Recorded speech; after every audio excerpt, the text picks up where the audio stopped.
Hello, everybody, and good morning. I would like to start my presentation with a proposal. This is a proposal for a different type of a referendum than the one we have imagined in Cyprus, for what I call a mandate referendum, a pre-referendum, a referendum that will focus not on the final version of the agreed formula between the two leaders that are negotiating among themselves, but a referendum that will focus on a simple document based on the current progress made in the negotiation, a version of the Guterres package, maybe a more extended one that focuses on the rights of the two communities as those are expected from the settlement. I would like to make three arguments in favor of this proposal. The first is based on our knowledge of referendums worldwide and the studies I have done myself, colleagues, and others when it comes to referendums. What seems to be paradoxical in the case of Cyprus is how quickly we embrace the idea of direct democracy. Especially on the Greek Cypriot side, we have no tradition of direct democracy, no constitutional framework for referendums. Referendums are rarely taking place in our political system. In this way, we very much approximate the British, who had very little tradition with referendums, yet they endorsed them in their more difficult decision with regards to Brexit. 2016 has been named as a year of terrible referendums by the magazine Foreign Policy. Yet, if one looks at the history of direct democracy, we don't see many positive signs. In fact, modern political systems, including the American political system, the post-World War II German political system, were very much based on the understanding of indirect democracy, on the idea that direct democracy, referendums, can create more problems than they can solve and that they need to be avoided. The founding fathers of United States, of the American Constitution, have studied ancient Greece, and they concluded that this is not the way for them to go forward. Same way after World War II. Countries such as Germany rejected referendums because of the association with Hitler.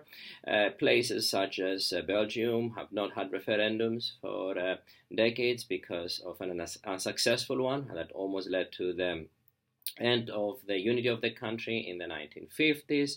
One could cite multiple examples of why referendums do not work, why referendums lead citizens to make decisions that are emotional, that they're contradictory, that make majorities fight against minorities, and so on and so forth. This said, though, referendums seem to be a necessary evil in the case of Cyprus. My arguments as a political science to look for alternatives have not been successful. Therefore, what I have to offer today is a compromise between what I consider to be the local contextual understandings of the Cyprus peace process, existing agreements, February 11, 2014 agreement between Loizides and Eroglu, versus what we consider as political scientists to be the best practices, the best pathways when it comes to issues of ratification. So we have multiple ways of ratifying peace agreements. They can be endorsed by leaders, they can be endorsed by parliaments, they can be endorsed by the people, or none of the above, or a combination of all. But when it comes to referendums, they can be designs that can take different forms. And in fact, the emergence of different types of referendums, a very interesting phenomenon that has not been studied in Cyprus. Likewise, the standard set by the Venice Commission of the Council of Europe received very little attention. This is a discussion which we probably had decades ago, yet we haven't done so. But it's a very good opportunity to do so now with the basis of a strategic agreement. So we have a strategic agreement that is being accepted by some, being disputed by others, who say that the presidents, the leaders don't have a mandate. What do we do about that? And my suggestion is that the simple way to move forward, to incentivize a peace process, is to have structured debate over what needs to be done in the next few months, and think of the possibility of having an informal vote on the basis of the agreed principles in the Guterres package. I'm not talking about just one page, maybe a document of 20 pages, the size of the Gali set of ideas, where the clearly written principles of what we have to do as Cypriots in a reunification setting are articulated clearly and comprehensively for every single individual in the island. The advantage of that is that we're going to be dealing with a much simple document. that is comprehensible to everybody. The idea here is that very long documents of hundreds of pages will not be read by the people, therefore they're going to be subject to propaganda. If they have very little document, a very small document, then neither the propaganda of yes nor the propaganda of no, we have the opportunity to make people make the wrong decisions for themselves. So what I'm arguing here is clearly for the benefit of both the yes campaign and the no campaign. Likewise, knowing for sure what people want from the very beginning. If, for example, reunification activists and academics such as myself are wrong, it's better if we know it from the beginning. And this is a positive for the no campaign as well, because they can come up with their plan B, their plan C in both communities, and they can convince us in a different direction. The advantage of having a referendum early is that we can know if we're right or wrong from the very beginning, and we don't risk reaching a comprehensive settlement, getting the international community coming and backing that international settlement, and then finding at the very end that the people don't like it. So we have less to risk if we make this referendum earlier. We know earlier what is people's preferences, and we know much earlier what is needed to be done. A second advantage of this proposal is that we can make changes. If we have a document that is tentatively informally agree with the referendum on both sides, I'm stressing the informal character of this kind of consultation processes. They don't make them less official, because in the current legal system, at least in the Greek Cypriot side, Republic of Cyprus side, there is no space for referendums anyway. So in either case, it will be an informal process, even if we take the existing understandings of referendums. But if we do so early, we can always make changes on issues that might appear as controversial in the first referendum process, in the first occasion. We have always been in the process of changing political systems, but it will be much easier if this happens with a comprehensive settlement. If we move with the proposal that I'm suggesting in this presentation for a mandate referendum, then there can be always possibilities for changes, because this is not going to be the final settlement. The implementation will come. The implementation of the full package and the ratification of the full package will come much later. The third very important issue here refers to how we could move after a mandate referendum. So once the leaders have a mandate, they can make compromise more easily. They can feel that the public is in favor of the agreement. There could be a confidence. People will focus their energies not on how to reject the peace settlement, but how they can make it better for themselves, so there can be more inclusivity in the process. And here, what we can do at the time of the mandate referendum, we can ask the people whether they will be the ultimate arbiters, whether they want to vote again in a second referendum once they have the finalized agreement. So they give their mandate first, and then there's a process of negotiation for another year with a timeline. After a year, they've given the final settlement, they vote again, or whether this can be done with a constitutional assembly, which is the second idea that I would like to put forward. If people agree on what is their fundamental rights and fundamental obligations from the peace settlement, then it makes sense that more specialized knowledge is brought in.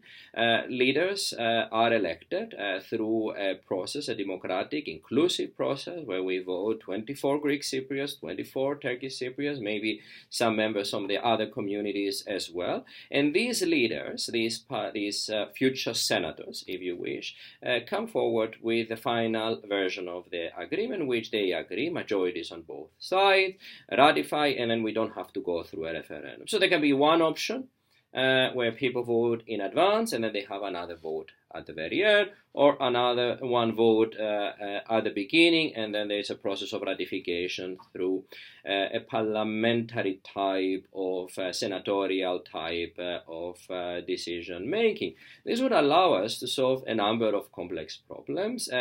One major issue that we're facing right now, for instance, in the Greek Cypriot administration, is the low level of confidence on the Greek Cypriot leader, his intentions, but also the capacity to deliver a settlement. If we have a mandate referendum, this is tested. And we know that the leader is being supported for this purpose, but at the same time, we know something more fundamental: how to proceed, and how to get a ratification process that is more inclusive. In the words of a UN official, the current peace process is archaic. It's a peace process we rarely see in other occasions. Two leaders, one from the Greek Cypriot, one from the Turkish Cypriot community, talk to each other for decades. It's time to bring more actors into the peace process, make it more inclusive, bring in a process that looks more like a constitutional convention. That happens quite often. I mentioned before Belgium, who doesn't have referendums. It has this type of constitutional assemblies that are fully democratic, represent political parties. They can political parties can use the occasion to align with civil society associations and organizations.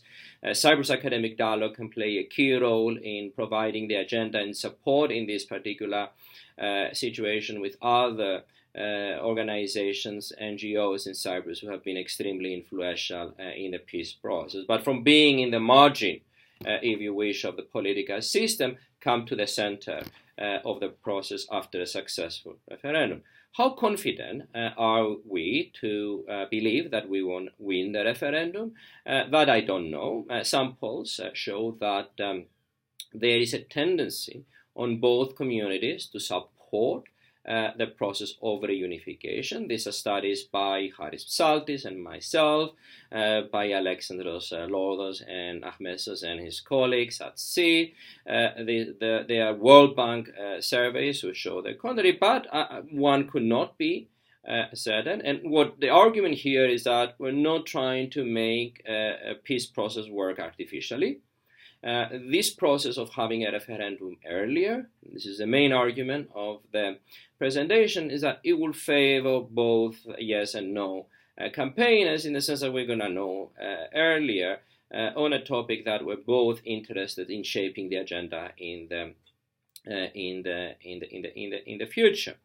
Now, are there any precedents of this? So we know from the history and modern practice of referendums that once you have a finalized settlement, it's very difficult to be approved. We know that from the case of Colombia. We know it from the case of North Macedonia.